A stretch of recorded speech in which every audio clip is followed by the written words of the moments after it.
بسم الله الرحمن الرحيم الحمد لله رب العالمين والصلاة والسلام على خاتم الأنبياء والمرسلين وبعد لقيفتوتا في أردفتوتا أروما مسلم ميديا السلام عليكم ورحمة الله وبركاته سقنتا كينا كفتا وكتا ستفا إيقال لجرا أسمان قرتي أكم سكريني رد ترقتان لاكم سقرتي مفواسا بيتين كلاتي مامل بلتاني غافي كيسان قرتي نو شيكات الإيفا لتاني سنين جنة إن شاء الله نهردفا نقرتي سقنتا كيناتي نفانا ترى سنين جنة اسمان شيخ السلام عليكم ورحمة الله وبركاته. وعليكم السلام ورحمة الله وبركاته. أنا أضيف كلام كيناتي.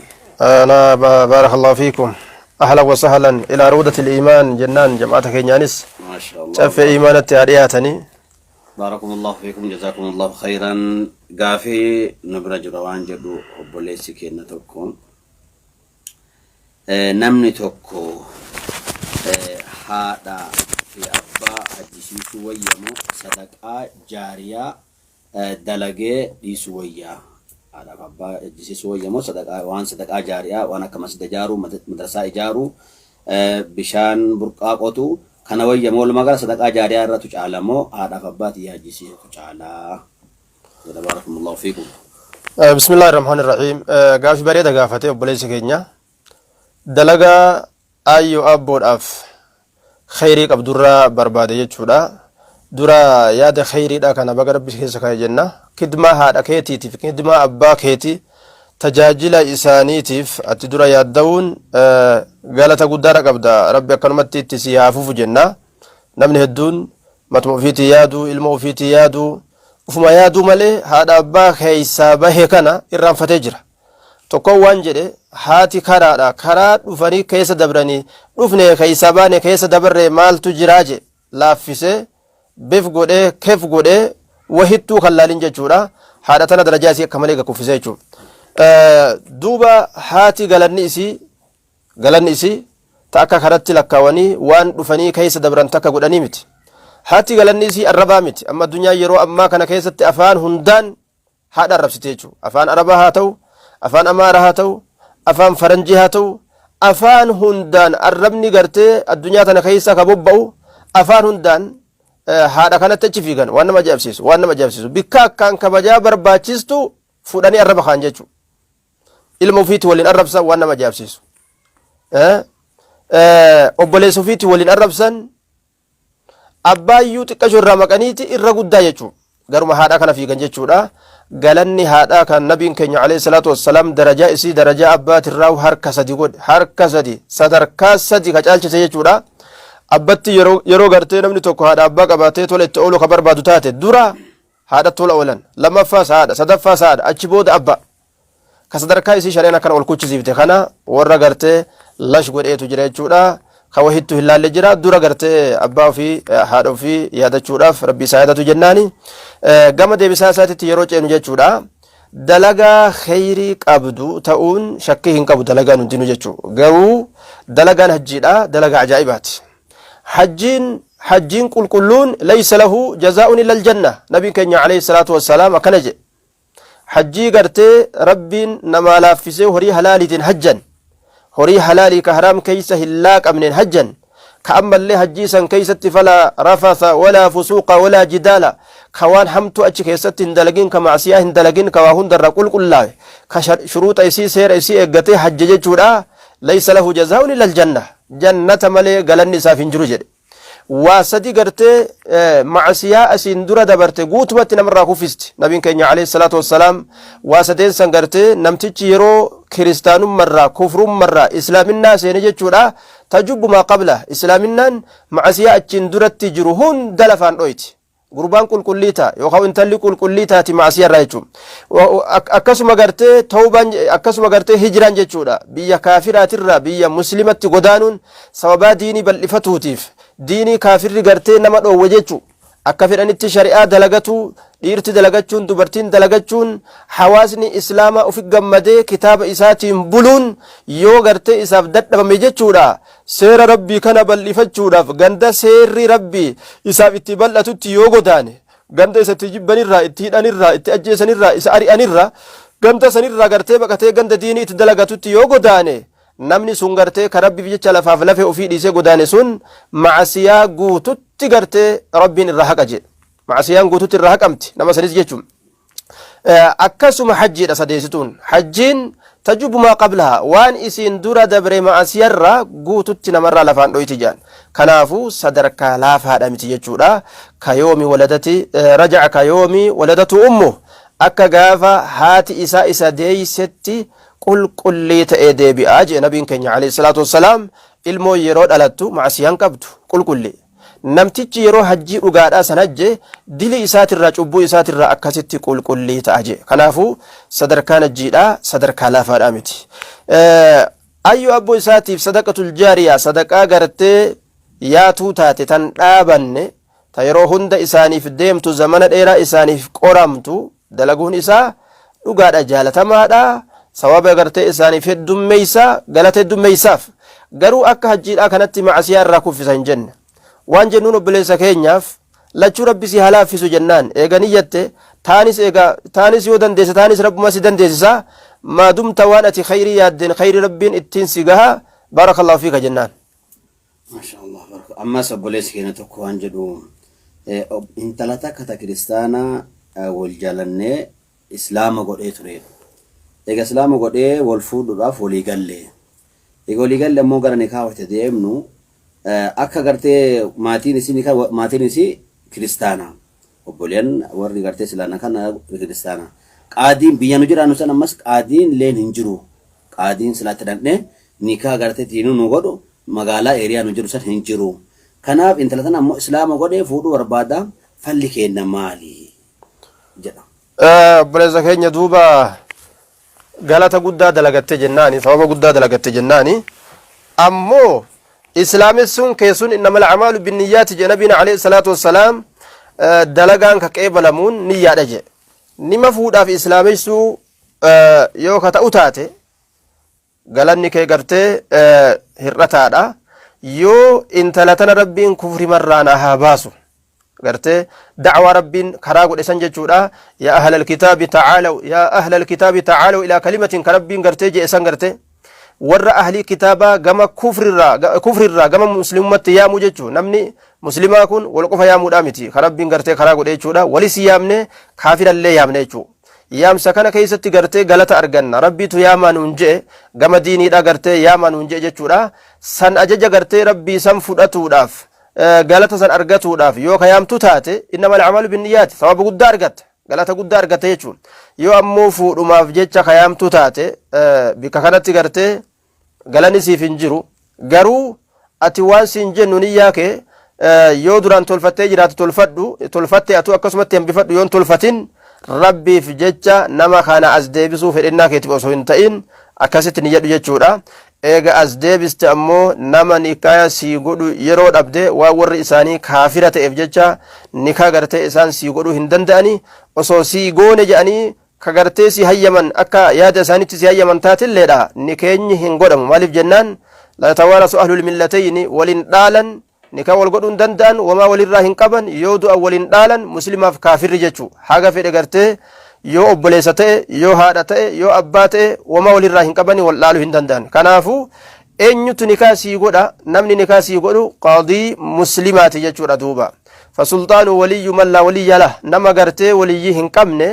dura ta'a bulchaa muslimaa qaadii murteeysaa isa kanatu nikaa sii godha kuni heessumaa kaana eessumatti illee yeroo argame jechuu ganda ati keessa jirtu yoo dhabdee ganda itti aanu sanii dhabdu ganda itti aanu sanii dhabdu ganda itti aanu bikka rabbiin si agarsiisetti qaadii islaamaa itti geeffadhu haala saniin gartee murtii si haa godhu jechuudha yoo biyya teessanii dhabdan biyyatti aantu argattus achi fagaattee argattus haala rabbiin si mijjeeyseen qaadii muslimaa ka sunnaadha ka mushrikaa kan ta'in warra san gartee bira dhaqxee nikaa isaan biraa godhattaa jenna baarakallahu fiika hin dhabe jedhee waliyyooma kan uzrii ta'uu dhabuun kun amma zamana nuti keessa jiru kana keessatti waa dhabne jechuun osoo telefoonni lafa jiru nurraa fagaate fa'a yoo je'an malee xiqqashunaaf hin qaceelle fa'a yoo je'an malee biyya keessa jiru fa'a ni dhabne fa'a yoo je'an malee ganda hunda keessaa bikka hunda keessaa dhabuun hin danda'amu fakkeenya biyya keenyatti amma qaadiin ganda hedduu keessa jira qaadii ganda tokko yoo dhabe ka ganda tokko dhabuu hin qabu bal yoo ima dhabee ka itti jabaatte taate'u nikayaan malee intala san fuudhuu nima dandeenya jechuu. Fakkeenyaaf intala takka yoo waliyyii isiidhaa dhaban tanuma waliyyii qabdu jechuu, waliyyii isiidhaa dhaban jechuudha. Waliyyiin isii gartee telefoonaan yoo barbaadan numa argama yookaan yoo miilaan deeman ni argama. Garuu inni telefoonaanis hedduu barbaadeen argine yoo ammoo barbaacha guddaa godhan argamuunis kanuma kajeelamu. Miilaanis hedduu gartee miilaan gartee deemee fageenya gartee fagaatee deemee barbaadu hin feene. Maal jennaan hukumii nama kana akkanumatti waliyyiidhaan malee intala tana fuudhii isaan hin jennu. Waliyyii barbaadu isaa dirqama. Yoo waliyyii kadhabu taate intala waliyyii argachuu danda'u fuudhaa jennaan. Maaliif jennaan laa nikaaha illaa biwaliyyin wa shaahidayn. Nikeenyi waliyyiidhaan malee hin jiru jedhe. Eega gartee waliyyii kadhabu taate intala san dhiisee hanga waliyyiin dhufuuf tabiroo laallatu yookaan sabbaree hanga waliyyiin isaa argamuuf eeguu qaba jennaan duuba. Baarakumullahu fiikum jazakumullahu khayran. Amma sobboleetiin waliyyi jechuun aanaa jechuudha. Gaaf tokko waliyyi jechuun kun maali naan jedhamu tokko akkasii afaan arabaa tokko tokko nama hundaa waan hin galleef nutillee afaan oromoo dubbanna insha Allah. Tokko tokko gartee akka aadaa ta'ee namni hedduu waan beekuuf yookaan afaanii bahu taates tokkuma tokko sanuu namni garii waan hin beeyneef dubbii kana dubbadhe jechuudha. Waliyyi jechuun maal jechuun naan jedhani aanaa intalaa jechuudha akkas. Amma sobboleetiin takka waan jettu abbaan kiyya baadiyyaa na fuudhee nu qarqaartadhee biyya alaa na erga jette. Ani biyya alaa eega deeme achitti yoo kabadii yoo raawwadhu taate maasita waan rabbiin jaalanne hoo ka dalagu taate waan kana baadiyyaa sanii fuudhee akka gartee sababa abbaa kiyya na ta'e maasita kanaaf ana itti gaafatamu moo abbaa kiyyaa? Bismillahir Rahmanir Rahim. Dura gartee nabiin keenya alayhi salaatu wassalaam safara yookaan imala intalli takka deemuu ni dhoorge. Naha an tusaafira almar'atu yoomeyni ka jettu jira, yoomu walayla ka jettu jira, guyyaa lama yookaan halkan tokko guyyaa tokko. Walumaa galatti ammas safararraa riwaa dhoorgite jira. Walumaa gala waan imaltuu jedhamurraa jechuudha. Kanaaf namni gariin riwaa gartee guyyaa lama jedhu qabatee guyyaan tokko homaan qabuu miti warri joos ni jira.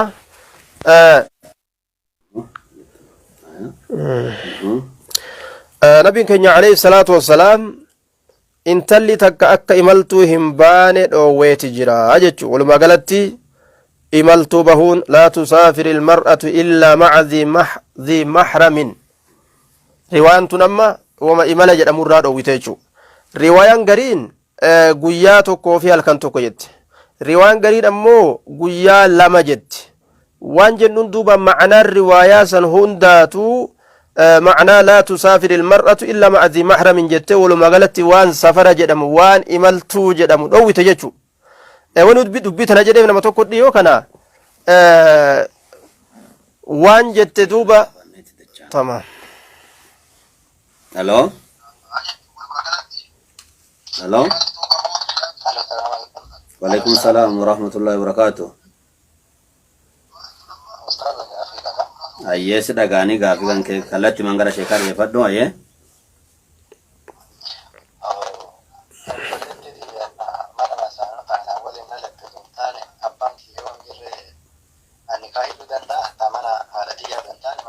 Obboleettii tantee tamana biraa jechuun haadha malee abbaan tokkochaa jechuudha. Kanaafuu yoo abbaan kiyya hin jirre ani ka hidhuu danda'a jechuudha gaafiin kee. Gaafii biraa qabdaa? Kallattii maan hin cufinni akkasuma dhageeffadhu deebiisa. Barakallahu fiik obboleessa keenya. Abbaan kee yoon jirre ka itti aanu obboleettii mana biraa obboleettii teessanta mana biraa san nama garaa isii nama dhiiraa ka garaa isii ka isii wajjin dhalate yoo jiraate isa dursa. Yoo inni hin jiraanne ati itti aanta jechuudha. Akkas barakallahu fiik.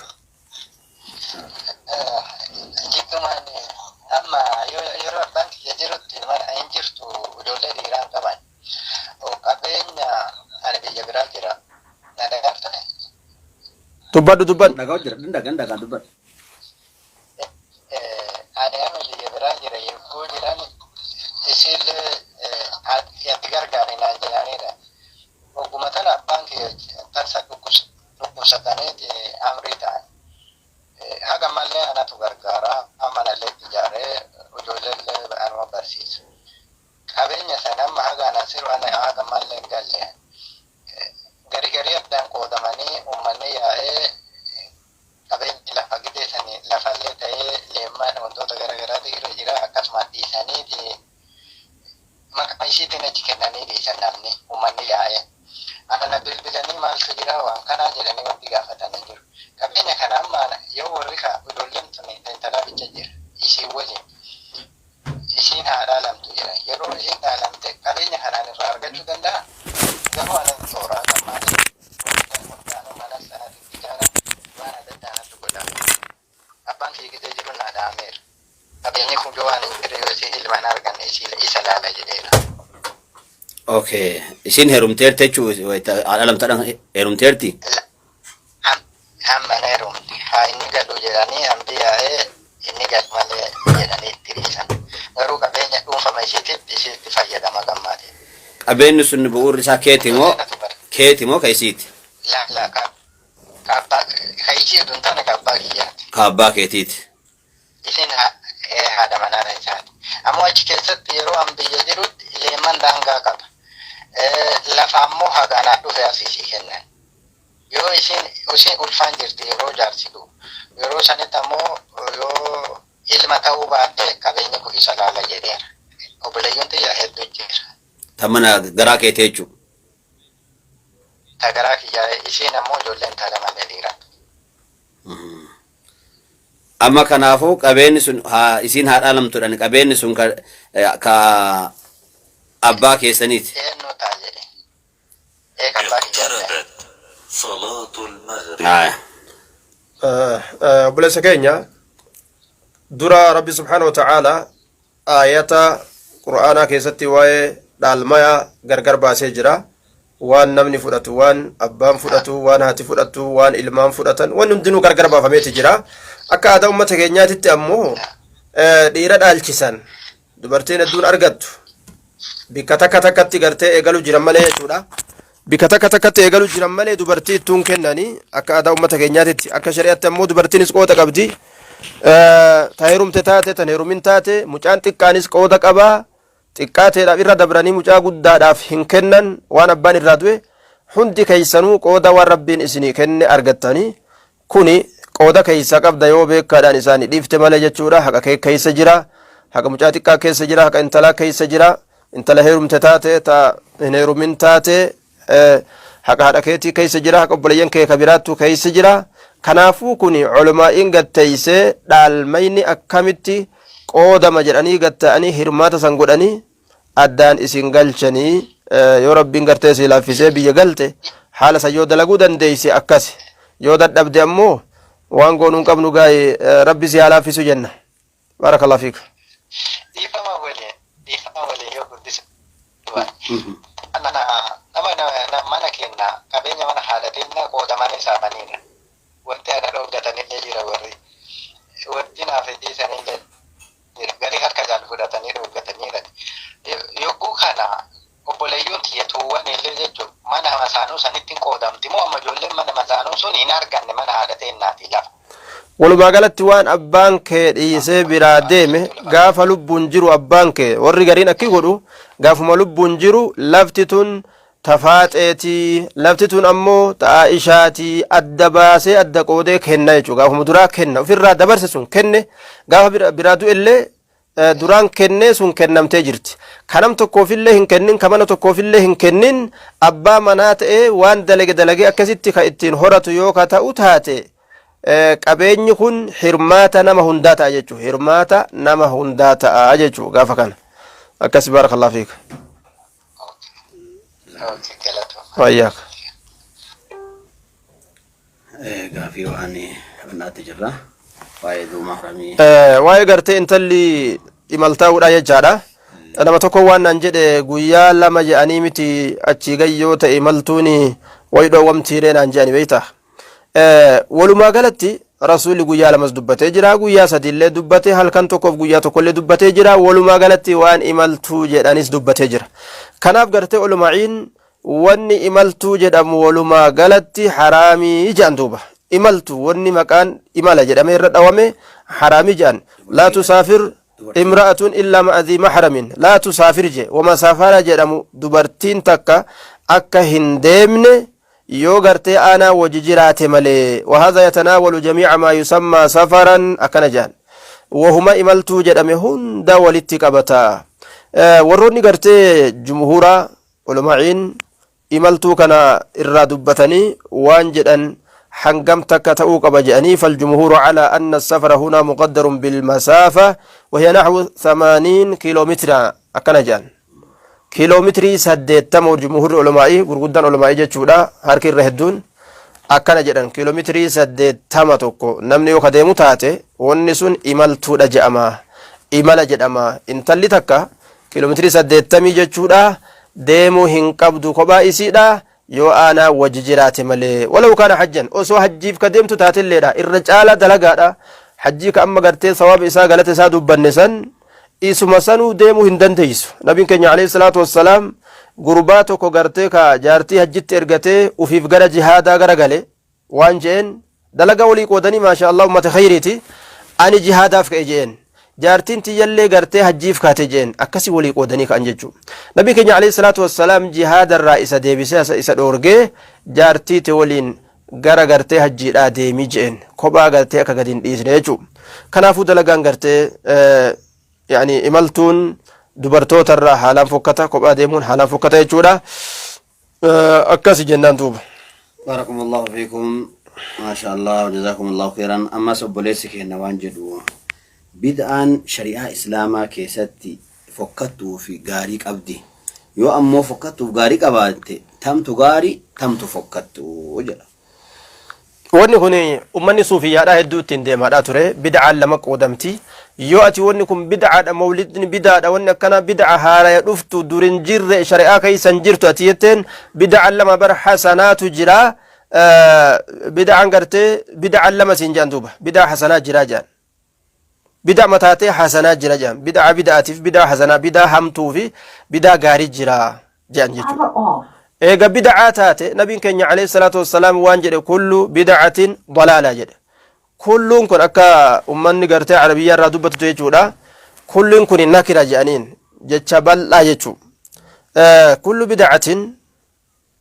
kullu bid'atin bid'aan sun jechuudha kullu bid'aan sun nakira jedhaniin bid'atiniin sun nakira jecha gartee bal'aa jechuudha duuba bid'aan tamataatellee haa taatu jechuu kenna bid'aan gosuma feeteen tama feete haa taatu hasanaa jedhaniini gaarii jedhaniini wama fedhanuu isaan itti haa baasanii kulliin kun gaafa gartee kulliin kun gaafa nakiratti erkate jedhan nakiratti gaafa erkate ya'ummuu jedhan duuba aammi godha jedhan walitti qabata haya kulliin kun gartee gaafsa walitti qabata wanni bid'aa jedhamu takka takkaan tatakkallee hin hafin hundinuu jallina saahibni isii ibidda keessatti ta'a jechuudha duuba kullu bid'atin dalaala jechuun cufti baasaatu jallina jechuun namni isii saahibuhaa finnaari jechuu warroonni gartee bid'aa san dalaga warra ibiddaati jechuu kanaafuu bid'aan hin qoodamtu jennaan duuba rasuulli hin qoodne kullu bid'atin jeeni maashaallah barakallahu fiikum amma sobboleetiin teena takka waan jettu nam tokko jaaladhee abbaa kiyyaan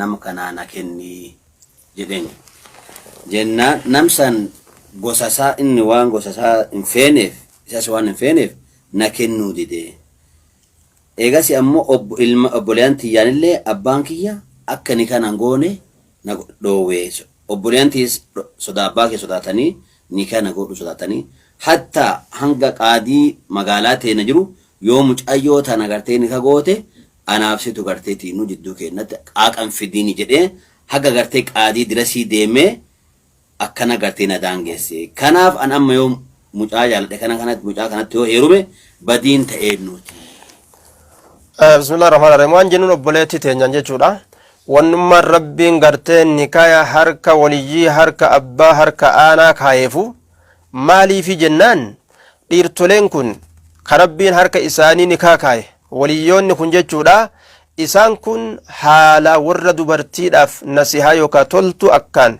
dubartoota isaaniitiif yaada waan ta'aniif waan ilaalcha ammaatiif ka boodaatillee ilaalcha xiinxallaadha laalanii waan hubannoo guddarratti deemanii tarkaanfatanii yoo isaanii ta'etti deemanii yoo isaaniin taanillee ka irraa deebi'an waan ta'aniif intalli ammoo qaasiratu nazar xiinxallaa ilaalchi isiidha gabaabaadha jedhan dubartoonni ilaalchi isii gabaabaadha waan yeroo sanii qofa agarti isiin warri waan yeroo sanii illee argee waan boodaati illee argaa jechuudha. Kanaaf rabbiin harka waliyyii isitti wanni deebiseef kana wannummaan gartee mataa isiidhaa harkaa fuudhee wanni kun silaa isit dalaga heerumni kun ka isiiti murtii isii wanni rabbiin harkaa fuudhee murtii warra harka galcheef akka waan isii tolu laalanii waan isii hin tolle irraa dhorganiif. Tayyib isiin amma gartee gosa jibbee jetti dura gartee gosti jaalatamtuun gosti jibbamtuun akka shari'aa islaamatti hin jirtu tan malee jennaan rabbiin keenya subhaanahu wa ta'aalaa waan jedhe inna akramakum cinda allaahi atiqaakum irra kabajamaan keeysan allah biratti nama rabbi sodaatu jedhe. Dubbiin bikka gosaatii miti bikka sodaati jechuu kalaalama sadarkaan kan namaa qabamuun sodaadha yoo sodaa san inni qabaate itti si kennuudha qaba man tardawna idha ataakum man tardawna diinahu wa khuluqahu fazawwijuuh وإلا تكن في الأرض فتنة وفساد عريض أكن جنبين كنيا عليه الصلاة والسلام نما دين إسا جالتا كحال إسا جالتا يرو إسن التلوفي انت لتيسن إسن غافته كنا فيجي واني غافتا ديني غافتا واني برانجلو جيتشو أخلاق غافتا حال غافتا حال ملي ورأو في بلفتو هندندو الله ولينبلو هندندو يو حالا قباتين زيرو نمتيجي حال يكون لا فادا متي غيا قيامه حجي علمي نما ربين غبر عباده غرتي خالق ان غرتي غودن تربين تين غبرن را وني اكان حالا ميزان كاسو اخلاق يجو حال اكان غرتي الفاتادا كنافو يو اني حالا قبات يو ديني قبات اتكنا لاج كنافو ني ابان كيلالو قبو حالا في ديني لالو قبا. طيب يو هر ان وهي كنبرتي كارغمو تاتي هر ان وهي كارغمو تاتي هر ان شريعان قيبلتو يجو هر ان شريعان قيبلتو hir'ina shari'aan qeebaltu yookaan warri sun qabaatu taate sababa saniif jecha yoo inni kadidu taate ati wanni godhuu qabdu jaalala abbaa keetii jala deemtee waan atis jaalatte waan isaanis jaalatan ka isin lameenutti walii taatan san heerumuu qabda jechuudha. Isaan illee nama ati hin jaalanne si kennuu hin danda'an shari'aan hin ayyamneef ati illee nama isaan hin jaalannetti heerumuu hin dandeessu shari'aan siif hin ayyamne. Kanaafuu jaalalli keeysan hundi irratti hundaa'ee argamu san ta'eeti san heerumuutu gartee barbaachisaa jechuudha. Namni gartee yeroo tokko tokko haalatiin agarre ka biroo ka namni tokko tokko qabuuf jibbuun ni mala. Rasuul alayhi salaatu wassalaam dubartii ansaara maan fuudhinii jedhaniin nabii keenya alayhi salaatu wassalaam ati ansaara maan fuudhin jennaan waan jedhe fa inna fi acyuni al-ansaari shay'a ija ansaaraa tana keeysatti waatu jiraa jedhe. Silaalaa lamma ansaara jechuun ansaaru diinillaa ummata laafaa miti ummata kan diini rabbiitti tumsu ummata cocollee jechuu itti dhalatuuf itti soddoomuudhaaf rasuulli ammoo irraa booda deebi'e. Maaliif jennaan fa inna fi acyuni al-ansaari shay'a ija ansaaraa keeysatti wahitu jira shay'an min as-sigari yookaa wahii xiqqeenya irraa ta'e haa ta'u akka kalaamsuu ta'e akka shalaalaa ta'e yookaa shay'anii san shay'i jeetuma rasuulli dhiise shay'an min as-sigarii ta'uu danda'a jedhan yookaa akka kalaamsuu ta'u yookaa ija xixiqqaatuu ta'u yookaa ija gartee xiqqoo summii fuffuutu summiin nama tokko tokko keessatti uumamtuudha sabni tokko tokko ija kanaan gartee ija budaa jedhanii jirtiimi wahuma wahii jechuu ija keeysa waatu jira je hir'ina wahiitiif jecha yoo gartee kadhiifaman taate yookaan abbaan kee irraa si dhorgu taate jechuudha sun rakkinan qabu alaa kulliin rabbiin si haa laafisu kama abbaan kee jaalatu sin jenna. Barakallahu fiikum jazakumullahu khairan. Ammas obboleettiin adda akka waan jettu xurii lagoo kan aadaa irratti sheekoleen waa sadi nu himanii kam keessaa qabannaa tokko wata xurii laguu dubartii akka dhufe qur'aana inumaa qara'uu hin qabdu harkaanillee tuquu hin qabdu jedhanii gariin ammoo yoo harka waa godhattee waan akka gartee shuraabii harkaa gartee kana akka godhattee ittiin qabattee ittiin qaraate homaa rakkoo hin qabu gariin ammoo qara'uu qabdi yoo qaraate rakkoo hin qabu jedhanii kana keessa baarakumullahu fiikum kam qabannaa. Bismillahir rahmanir rahim. Obboleettii teenya tana yoo an amma sii hime anis waan irra jiru jechuudha kiyyallee yoo duraan sadii sitte ka jaraa kiyya afur sitta. Halo. Waalaikumsalam warahmatullahi wabarakatuh.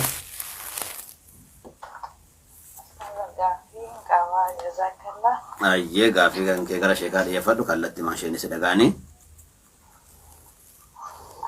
Gaafiin kiyyaa tokkoffaan waa'ee salaataa irra gaafii xiqqoo sadiin qaba. Tokkoffaayyee Tokkoffaan salaata keessatti takbiirri afuritu jira. An takbiiraa yeroo tahshuuda jidduudhaa taa'ee ol ka'u.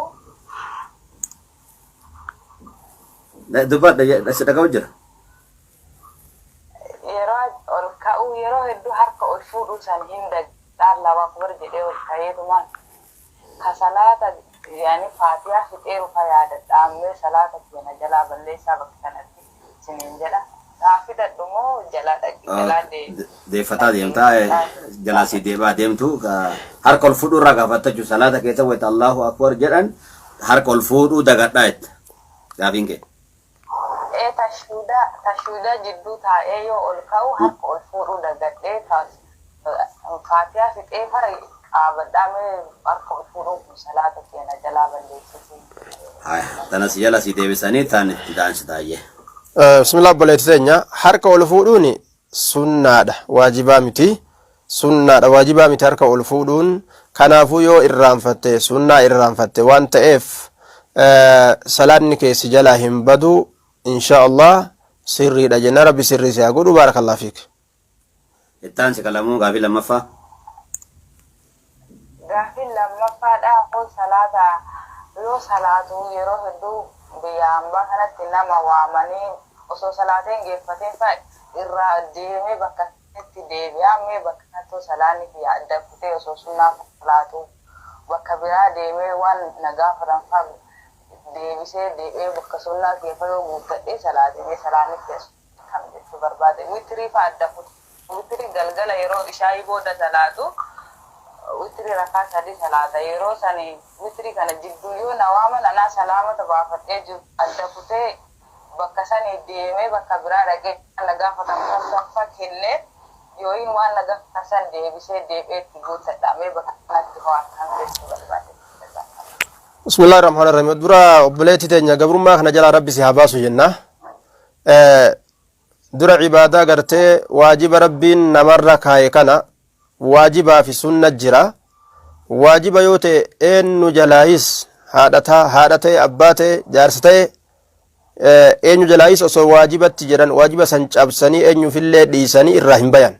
Yoo sunnaa taates akkasuma hin dhiisan yoo eenyuuf fa'a taate malee yoo haadha fa'aaf taate haati yoo siyaamte jala awwaachuu waajiba abbaa yoo siyaame jala awwaachuu waajiba jaarsi yoo siyaame jala awwaachuu waajiba jechuudha. Warra kana jala deebisaa kennuun sunnaa cabsite waajiba jenna. Warroota ammoo si dalaysiisu kana warroota si dalaysiisu kana gartee sodaatte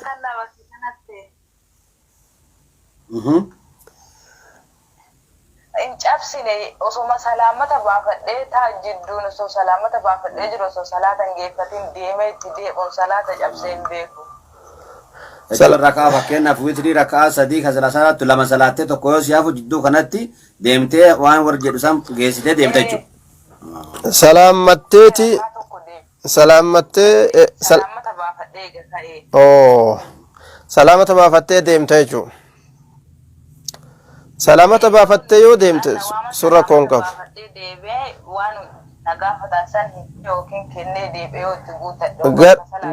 Garuu salaamata baafachuu kana fakkeenyaaf si'ii dhaabbattu dhaabbata keessatti yoo kasi yaaman taate dhaabbatuma san irratti salaamata baafattee deemtee deebitamoo teesseetuma attahiyyaata fixatteetuma salaamata baafattee deebita. Eeguma geeffadhee booda salaamata baafadhee fasalaatee salaamata baafadhee osoo hin geeffatin jechuudha. Kan sadi salaatoo barbaade sadiin sana osoo hin fixatin lama salaatee salaamata baafadhee surrakkoon qabu surrakkoon qabu surrakkoon qabu wama salaata cabsitee keessaa baatu seenee surrakkoon qabu ni dandeessa haala san irratti jechuudha. Rakkoon qabu sun barakallahu fiik. Salaata gartee sunnaadha. Jaarsi yoo nama yaame akkasuma haati yoo nama yaamte abbaa yoo nama yaame warroonni kun jala awwaatuun dirqama waan ta'eef ajajni isaanii dirqama waan ta'eef isaan kanaaf jecha salaata sunnaadhaa cabsanii jiddumattu deemanii hajaa isaanii baasuun ni danda'ama. Yoo ammoo akkasuma gaa namni si hidhuu ati sodaattu yookaan si ajjeesuu ati sodaattu tokkos hammeenya gartee adda addaa kan namatti argamsiisu sodaattu tokko yoo si ajaje yookaan si yaame si salaata jirtus salaata sunnaa yoo taate cabsuu dandeessa. Balka akkasii san gartee salaatuma waajibaatu cabsuu dandeessa akkasii san jechuudha. Garuu ammoo waajiba kana yeroo cabsitu kana ni dhiista jechuudha miti. Yeroo saniif hajaa san baafteetti egaa ajjechaadhaan kan sodaachisan taate as deebiteeti yeroo gartee fursaa laallattee salaata san qadaa kafalta jechuudha. Yani salaata san salaatte jechuudha. Yoo warri sun guutumatti salaatumarraa kasi dhoorgu taate ammoo kasi dhoorgu taate si ajjeefna maleen salaattu kasin jedhan taate wanni ati godhuu dandeessu takkalleen kan jirre taate jalaallee baqachuu achillee dheessuu kan dandeenye taate du'a filatta gaafsan. Yani kafri sin jechuu jira waan ta'eef kufrummaa hin filatu jechuudha. Akkasii baarakallahu fiik. Kuni ziyaadaadha gaafii keetirra dabalti. Gaafii dhumaa jazakallah. Gaafii dhumaa dubartii yeroo tokko iqaamatee salaatuu dandeetti wayni iqaama malee salaanni hin ta'uu jiran. Ani iqaamaa hin beeku yeroo salaatu mee salaatti akkuma akkamii akkuma iqaamatee hin beeku ani wadda Allahu akbar jedhee hidhadhee salaata. Iqaamachuun sunnaadha. Iqaamachuun isii sunnaadha isiidhaaf kanaafuu yoo iqaamates waan hin jiru yoo iqaamatinis macsiyaan hin jiru jenna. Barakallahu fiik. Jazakumullahu khairan rabbi sanahaadheen subhanallah. Ayyaak. Gaafii obboleettiin teenya gaafatte kakanatti dhaabne jechuudha. Maal jettee waa sadii himanii tokko inumaa tuquulleen qara'uuleen hin danda'amu. Isheen gariin ammoo yoo wayin qabatan waan akka shurraabii harkaa kanneen qabatanii ittiin qara'anillee tuqanillee quraana rakkoon qabu. Gariin ammoo qara'aayyuu rakkoon qabu. Kana keessaa kan qabannaa jette. Gaafii hedduu yookaan deebisaa hedduu gaafii hedduu gaafattee deebisaa hedduu argatte yookaan deebisaa hedduu akkanumatti dhageette isiin tun jechuudha. Kiyya kana yoo dabalatte duraan sadii yoo ta'e kiyya kana yookaan afur ta'aaf yookaan sadiin san keessaa takka ta'aaf jechuudha. Ammallee sadi matee argame ammallee sadiin kana keessaa kam qabadha jechuun akkuma dura isii dhibetti isii dhibuutu mala. Maaliif jennaan kan duraan irra dhageessellee olumaa'iidha. Ammallee jechuun olumaa'ii sanii yoo dhageesse isii dhibuun mala. Jennaa garuu akka hundattuu yaadni keessan maali jechuu beekuun isii san beekuu fedhuun isii ni mala yookaan wama himtanii maasanuu qabadha jechuu murteeffattee dhufuun isiillee ni mala. Waan jennu olumaa galatti jechi ati jette ni jira. Wallabbiin olumaa'ii bika kanatti ni jira. Waan jennu rabbi subhaanahu wa ta'aalaa dhugaa nu haa qunnamsiisu jenna. Shari'aa islaamaa keessatti haala xahaara hin qabneen haala qulqullina hin qabneen zikrii godhuun ni jibbama. Makruuha jibbama jaalatamaa miti jechuudha. Garuu ammoo yoo zikrii godhan osoo xahaara hin qabne haraam hin ta'u. Haraam hin ta'u. Nabiin keenya alayhi salaatu wassalaam gaafa tokko isaa wudu'a hin qabne irratti salaammatan. Namni tokko irra salaammate. Jidaara dhawateet taamuma godhee salaamta irra deebise. Wudu'a hin qabu jechuun waan biraati miti wudu'a. Waan jedhe nabiin keenya alayhi salaatu wassalaam anaa xahaararran jirre zikrii godhuudha jibbe jedhe riwaa Abi Daawud. Anaa xahaararran jirre zikrii godhuudha jibbe. Ma'anaan kana yukurah jecha ni jibbama. Namni osoo xahaara hin qabne zikrii godhuun jibbamaadha jechuurratti nama qaceelcha. Kanaafuu haraam hin ta'u jennaan. Xahaaraa xiqqoo taate guddoo taate xahaara gartee yoo hin qabaanne qur'aana qara'uun gartee haraam hin jennu garuu ni jibbama jenna. Yoo xahaaraan tun xahaaraa guddoo taate hoo xahaaraa guddoo ma'anaan kana wanni namarra argame sun waan akka haydii waan akka gartee daayinsaa kadhiini daayinsaa namatti jiru ka bultii 40 faa namarra turu jechuudha. Zamana hanga kana ibaadaa qur'aanaatirra hidhamtee haa teessu waa hin jennu. Bal yustahabbu laha qara'uun inamaa ni jaalatamaaf jenna malee baaba kana keessatti yukrahu ni jibbamaa hin jennu. Zamana dheeraa kana namni muslimaa zikrii rabbiirraa turuu hin barbaachisu jenna. Hadisa waa'ee kana keessatti dhufe daciifa jenneetii amannaa dhoowwaa keessatti ka dhufe jechuudha. Hadisni gartee qabatan dubartiin qur'aana haa qaraatu qara'uu ni dandeessi jechuurratti hadisni qabatan hadisa Aishaa fa'a jechuudha.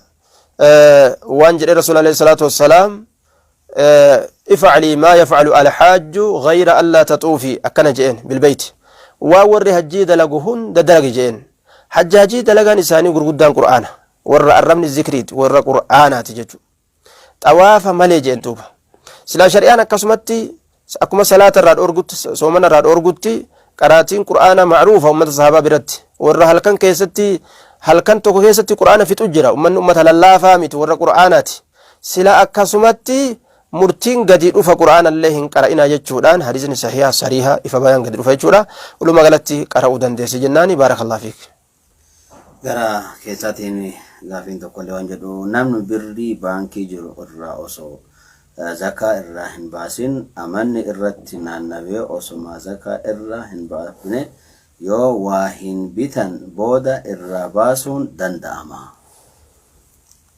bismillahir rahmanir rahim namni kuni horii miskiinaa horii isaa kana osuma deemu horiin isaa guddatee horii miskiinaa horii keeysaa miskiinaaf kennuu qabu jechuudha. Haqa miskiina sanii waa bitate jechuu yoo ka waa bitu taate horii zakaadhaa saniin haqa miskiinaa talafa jirtu san ta miskiinaa ta'uu wallaalee waan sanii waa bitate jechuudha. Wanni kun dayni isarratti ajenna dayni kana kafaluun isarratti dirqama ta'a jenna eega gartee wayin bite boodallee kafaluu qabaa waan san jennaan. Baarakumullahu fiikum jazakumullahu khairan. Amma sobboleessiin tokko waan jedha haadha abbaan kiyya osoo diin irraa humaan beekin yoo gartee ganda akhiraa deeman eegasi anis guddadhe ammoo akka gartee isaan osoo diin irraa humaan beekin ganda akhiraa deemanii kan yoo bare araarame yoo isaanii kadhadhe akkam ta'a jedha. Obboleessi keenya waan jedhu haadha abbaa yoo diin hin beekne jechuun gaa kaafira jechuudha. Kiristaana jechu yookaan awaama jechu mata yoo haa ta'u namni diin hin beekne uma biraati. Haala kanaan gartee godaanan akkam godha ka jedhu rakkate jechuudha. Duuba zamana fatiraadhaa jedhanii zamanni kun gaafa zamana gartee da'awaan ummata hin dhaqqabin ummata akkasii jira. Ka waan Allah jedhamu osoo hin dhagayin du'an rasuul waan jedhamu Muhammad rasuulullahi waan jedhamu osoo hin dhagayin jechuudha. Ummata waan kana osoo hin dhagayin ka du'an ka tahan warroota kana rabbiin aakiraadhatti qormaata isaaniif kenna.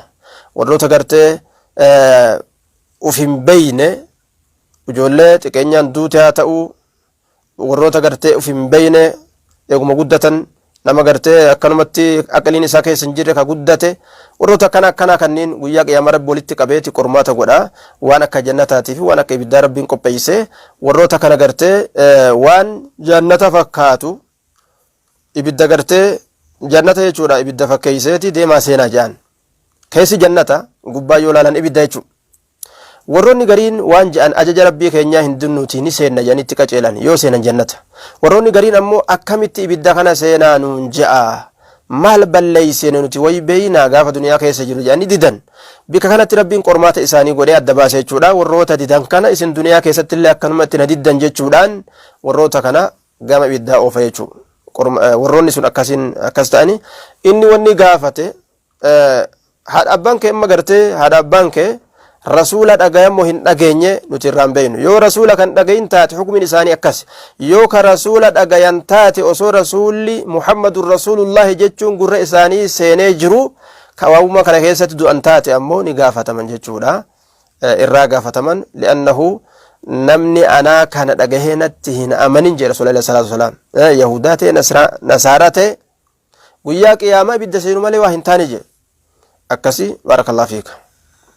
Mashaallah salaanni magriibaa siin hoggaa jira dhageeffattootaa fi hordoftoota Oromoo Musliim Miidiyaa salaata magriibaatti nu qabee haga inshaallah sagantaa keenya fataawaa asumatti dhaabna torbaan inshaallah sagantaa fataawaa kutaa afuraffaa qabannee walitti deebina haga cittuu nagahan nu turaa isiniin jenna qophii Oromoo Musliim Miidiyaa kanaaf waliin turtii gaarii isiniin jenna wassalaamu alaikum wa rahmatullahi wa barakaatuh. Heesi jannata